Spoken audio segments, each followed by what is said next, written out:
बलदेव जी बोल रहे हैं, आद्या तुम्हें याद है जब तुम छोटी थी तो बागीचे में खेलने की जगह तुम मिट्टी में खेलना पसंद करती थी, और एक दिन तुम्हारे पैरों में चोट लग गई और तुम बहुत रो रही थी, और फिर तुमने कहा था कि पापा आज के बाद जब मैं कुछ गलत करूँगी तो आप मुझे टोकिएगा, मुझे रोक दीजिएगा, तो बस इसीलिए रोक रहे हैं हम तुम्हें।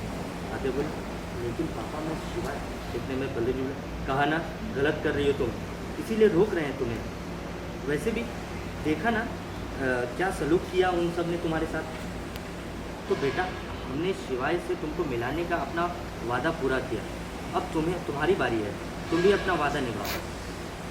इससे मैं बलदेव जी बोले अब तुम वही करोगी जो हम कहेंगे, ये रोका कल के कल ही होगा और तुम्हें खुशी खुशी ये रोका करना ही होगा।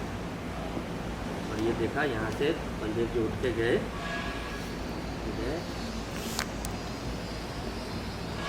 नहीं पूरे 14 साल का वक्त दिया था हमने उसे शिवाय को।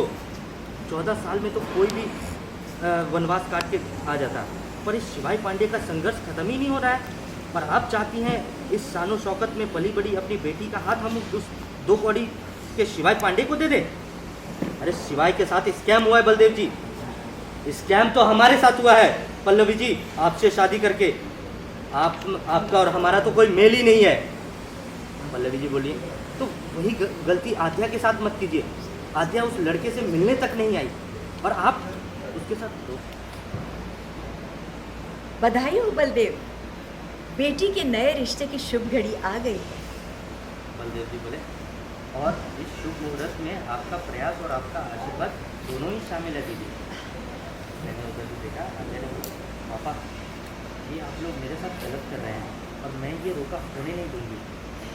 तो ये देखा वहाँ पे बोले कि बैठो बेटा, तो नीचे बैठो, वहाँ बिठाए और बात किया और आपको बोले बैठिए।